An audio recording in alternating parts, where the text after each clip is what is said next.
ہر آدمی صاحب حال ہو سکتا ہے، اس لیے کہ یہ جینس میں ہمارے شامل ہیں۔ تو جب ہم نیکی کی راہ پر چلتے ہیں تو اس سے ہماری روح میں لطافت پیدا ہوتی ہے۔ جو ہی روح میں لطافت پیدا ہوتی ہے اس کی پرواز بڑھنے لگتی ہے، بالائی خطوں میں جانے لگتی ہے، علم کے اوپر والے درجے ہمیں حاصل ہونے لگتے ہیں۔ بنیادی چیز یہ ہے کہ انسان نیکی کی راہ پر چلے اور اس کو پالش کرے عبادات سے۔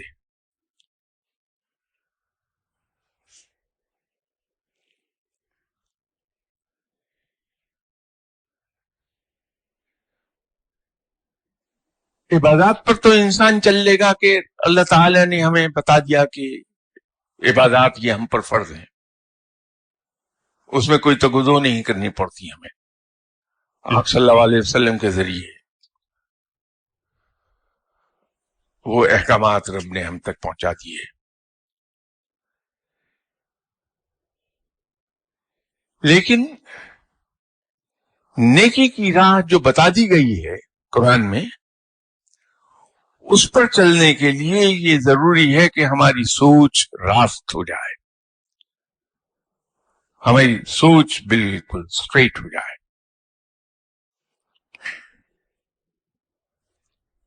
تو یوں میں کہتا ہوں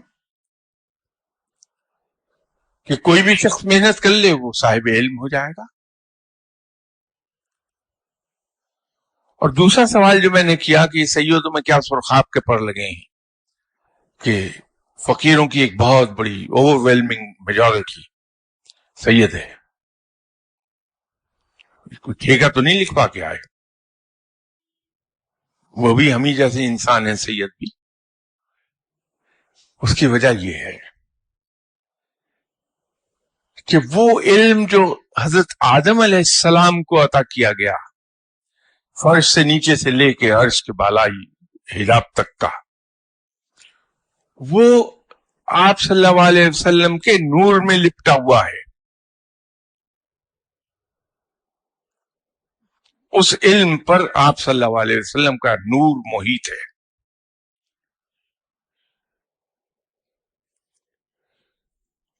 اور اس نور کی تیزی اتنی ہے کہ اس کی کوئی تاب لا نہیں سکتا، بھسم ہو جائے گا۔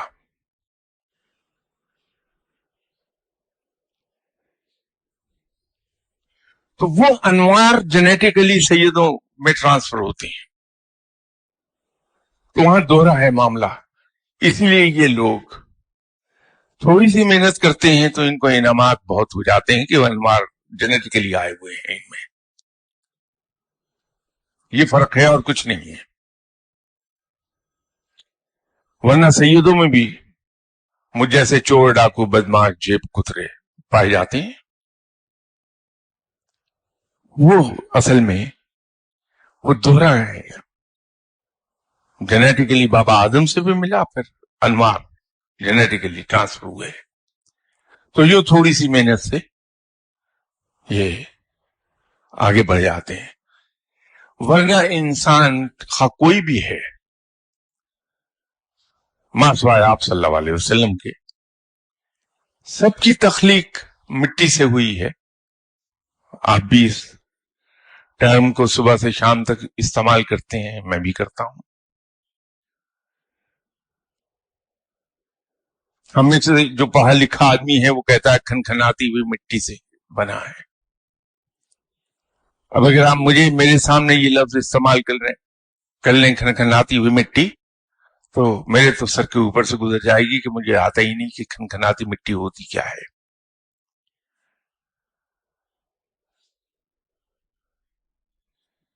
وہ مٹی کہاں سے آئی؟ ویسے تو رب تعالی قادر مطلق ہے، اس کو کوئی کام کرنا نہیں پڑتا، وہ سوچتا ہے اور کام ہو جاتے ہیں۔ لیکن یہ کیا کہا رب نے کہ وہ مٹی اکٹھی کی گئی اور پھر اسے گوندا گیا،